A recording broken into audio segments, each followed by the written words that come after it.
تو ان کے وہم و گمان میں بھی نہیں تھا کہ آگے چل کر صحابہ کرام رضی اللہ تعالیٰ عنہ میں یہ بہت بڑے عالم، فاضل، قاری، فاتح اور ایک کامیاب گورنر کی حیثیت سے معروف ہوں گے۔ جب وہ اپنی بکریوں کو چھوڑ کر اللہ تعالیٰ اور اس کے رسول مقبول صلی اللہ علیہ وآلہ وسلم کی طرف یکسو ہو کر چل دیے تو ان کے دل میں یہ خیال تک نہ گزرا کہ وہ اس اسلامی لشکر کے سپہ سالار ہوں گے جس سے امامت دنیا عروس البلاد یعنی دمشق کو فتح کرنے کا عظیم شرف حاصل ہوگا، اور وہ دمشق کے مشہور دروازے باب توما کے نزدیک سرسبز و شاداب باغات میں بنے ہوئے ایک عالیشان گھر میں سکونت پذیر ہوں گے۔ یہ بات ان کے تصور میں ہی نہ تھی کہ آگے چل کر ان کا شمار ان قائدین میں ہوگا جنہیں سربراہ شاداب مصر کو فتح کرنے کی سعادت نصیب ہوگی، اور بالآخر بحیثیت شاہ مصر جبل مقدم کی چوٹی پر ایک خوبصورت بنگلے میں رہائش پذیر ہوں گے۔ ان سب راز ہائے دردوں کا علم اللہ تعالیٰ کے سوا کسی کو نہ تھا۔ حضرت عقبہ بن عامر رضی اللہ تعالیٰ عنہ رسول اللہ صلی اللہ علیہ وآلہ وسلم کے ساتھ سائے کی طرح وابستہ رہے۔ حضور صلی اللہ علیہ وآلہ وسلم جب بھی سفر پر روانہ ہوتے تو یہ آپ کے گھوڑے کی لگام تھام لیتے۔ کئی دفعہ رسول اللہ صلی اللہ علیہ وآلہ وسلم نے انہیں گھوڑے پر اپنے پیچھے بھی بٹھایا، یہاں تک کہ یہ رسول اللہ صلی اللہ علیہ وآلہ وسلم کے باڈی گارڈ کی حیثیت سے معروف ہوئے۔ دوران سفر بسا اوقات نبی اکرم صلی اللہ علیہ وآلہ وسلم اچانک سواری سے نیچے اترے اور انہیں سوار ہونے کا حکم دیا اور خود پیدل چلنے لگے۔ حضرت عقبہ بن عامر رضی اللہ تعالیٰ عنہ بیان کرتے ہیں، ایک روز میں رسول اللہ صلی اللہ علیہ وآلہ وسلم کے گھوڑے کی لگام تھامے ایک ایسے راستے سے گزر رہا تھا جس کی دونوں جانب گھنے درخت تھے۔ آپ نے ارشاد فرمایا، عقبہ کیا تم سوار نہیں ہوگے؟ میرے دل میں آیا کہ نفی میں جواب دوں، لیکن فوراً یہ احساس ہوا کہ کہیں آپ کی نافرمانی نہ ہو جائے، تو میں نے اس بات میں کہا، ہاں یا رسول اللہ صلی اللہ علیہ وآلہ وسلم۔ یہ سن کر رسول اللہ صلی اللہ علیہ وآلہ وسلم گھوڑے سے نیچے اتر آئے اور مجھے سوار ہونے کا حکم دیا۔ میں تعمیل ارشاد کرتے ہوئے گھوڑے پر سوار ہو گیا۔ آپ پیدل چلنے لگے۔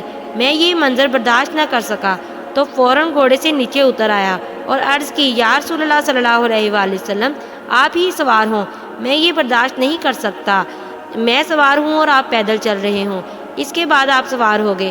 پھر آپ نے ارشاد فرمایا، عقبہ کیا میں تجھے دو ایسی صورتیں نہ سکھلاؤں جن کی کوئی مثال نہیں ملتی؟ میں نے عرض کی، ضرور یا رسول اللہ صلی اللہ علیہ وآلہ وسلم۔ تو آپ نے مجھے قل اعوذ برب الفلق اور قل اعوذ برب الناس پڑھ کر سنائی۔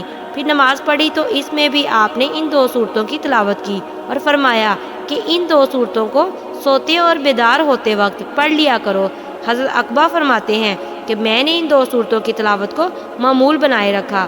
حضرت عقبہ بن عامر رضی اللہ تعالیٰ عنہ نے اپنی تمام تر مسائی کا محور علم اور جہاد کو بنا لیا۔ جہاں تک میدان علم کا تعلق ہے، اس سلسلے میں یہ رسول اللہ صلی اللہ علیہ وآلہ وسلم کے تر و تازہ، میٹھے اور صاف شفاف علمی چشمے سے سیراب ہوئے، جس کی وجہ سے انہیں قاری، محدث، فقیہ، ماہر علم میراث، ادیب، فصیح البیان، مقرر اور شاعر ہونے کا شرف حاصل ہوا۔ قرآن مجید نہایت دل سوز آواز میں پڑھا کرتے تھے۔ جب رات پرسکون ہو جاتی، دنیا کی چہل پہل تھم جاتی، تو یہ پرسوز آواز میں قرآنی آیات کی تلاوت شروع کر دیتے، جسے سن کر صحابہ کرام رضی اللہ تعالیٰ عنہ کی آنکھوں سے بے اختیار آنسو جاری ہو جاتے اور خشیت الہی سے ان کے دل میں لرزہ طاری ہو جاتا۔ ایک روز حضرت عمر بن خطاب رضی اللہ تعالیٰ عنہ نے حضرت عقبہ بن عامر رضی اللہ تعالیٰ عنہ کو اپنے پاس بلایا اور فرمایا، عقبہ آج قرآن سناؤ۔ عرض کی، امیر المومنین چشمے ماروشن دل شاد پھر قرآن حکیم کی تلاوت شروع کر دی، اور حضرت عمر رضی اللہ تعالیٰ عنہ پر اتنا اثر ہوا کہ زاروں قطار رونا شروع کر دیا، جس سے آپ کی داڑھی تر بتر ہو گئی۔ حضرت عقبہ رضی اللہ تعالیٰ عنہ کو یہ اعزاز بھی حاصل ہے کہ انہوں نے پورا قرآن مجید اپنے ہاتھوں سے لکھا، اور یہ کلمی نسخہ ان کے بعد بہت مدت تک مسجد عقبہ بن عامر رضی اللہ تعالیٰ عنہ میں محفوظ رہا۔ لیکن افسوس کہ یہ بھی حوادث زمانہ کی نظر ہو گیا اور ہم اس قیمتی ورثے سے محروم ہو گئے۔ جہاں تک جہاد کا تعلق ہے، آپ کو یہ معلوم ہونا چاہیے کہ حضرت عقبہ بن عامر رضی اللہ تعالیٰ عنہ غزوہ احد اور دیگر تمام غزوات میں شریک ہوئے۔ آپ ان گنے چنے بہادروں میں سے ایک تھے جنہوں نے دمشق فتح کرتے وقت جرات، شجاعت اور جنگی حکمت عملی کے جواہر دکھائے۔ اسلامی لشکر کے قائد حضرت ابو عبیدہ بن جراح رضی اللہ تعالیٰ عنہ نے ان کے جنگی کارناموں سے متاثر ہو کر اپنا خصوصی نمائندہ بنا کر امیر المومنین سیدنا فاروق اعظم رضی اللہ تعالیٰ عنہ کی طرف دمشق کی نوید فتح سنانے کے لیے مدینہ منورہ بھیجا۔ انہوں نے دن رات مسلسل سفر کرتے ہوئے 8 روز میں مدینہ منورہ پہنچ کر سیدنا فاروق اعظم رضی اللہ تعالیٰ عنہ کو دمشق فتح کرنے کی خوشخبری سنائی۔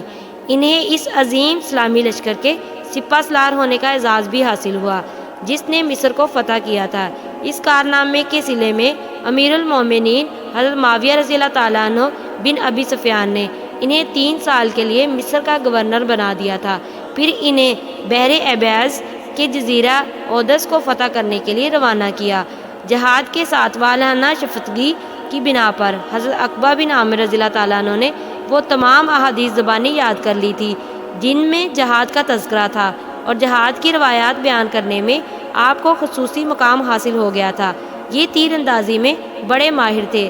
جب کبھی کھیل کا شوق دل میں پیدا ہوتا تو تیر اندازی کر کے اپنا دل بہلا لیتے۔ جب حضرت عقبہ بن عامر رضی اللہ تعالیٰ عنہ مرض الموت میں مبتلا ہوئے، اپنے بیٹوں کو پاس بلایا اور انہیں یہ وصیت کی، میرے بیٹو، میں تمہیں 3 چیزوں سے منع کرتا ہوں، ان سے اجتناب کرنا۔ نمبر 1، غیر ثقہ روی کی بیان کردہ حدیث کو قبول نہ کرنا۔ نمبر 2، پھٹے پرانے کپڑے پہن لینا لیکن کسی سے قرض نہ لینا۔ نمبر 3، شعر گوئی میں دلچسپی نہ لینا کیونکہ اس سے تمہارے دل قرآن مجید کی تلاوت سے غافل ہو جائیں گے۔ جب آپ فوت ہو گئے تو انہیں جبل مقطم کی بلائی سطح پر دفن کیا گیا۔ ان کا چھوڑا ہوا مال دیکھا گیا تو اس میں تقریباً 70 تیر کمان تھے اور ساتھ یہ وصیت نامہ لکھا ہوا ملا، یہ تیر اللہ کی راہ میں وقف کر دیے جائیں۔ اللہ سبحانہ تعالیٰ اس بلند پایا عالم، فاضل، قاری، محدث، مرد مجاہد اور غازی حضرت عقبہ بن عامر جہنی رضی اللہ تعالیٰ عنہ کے چہرے کو روز قیامت تر و تازہ کرے، آمین۔ جزاک اللہ۔